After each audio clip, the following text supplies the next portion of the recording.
When looking for the best high-pressure shower head, several great options stand out. So one popular choice, and I'll leave it all in the description, is the Moen S6320 Velocity. It offers a powerful spray and has a sleek design. Pros include its strong water pressure and easily installation. So, however, some users find it a bit bulky, which may not fit at all in, it might not fit in all bathroom styles. Another option is very excellent, by the way, the Delta 75152. So basically the WaterSense Showerhead. So this model provides a strong spray while conserving water. The pros are its eco-friendliness and adjustable settings. On the downside,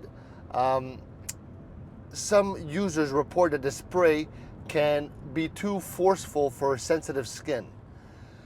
For a budget-friendly choice, consider the Ana Bath High-Pressure Showerhead. It features multiple spray settings and a solid build. The advantages are its affordability and versatility. However, it may not deliver the same pressure as pricier models. Lastly, the Moen S2005 is known for its adjustable settings and high pressure. Its pros include excellent durability and strong performance. The con is that it may require a bit more effort to clean due to its design. Now, with these options, you can find a high-pressure shower head that meets your needs while weighing the pros and the cons. Let me know which one's your favorite in the comments.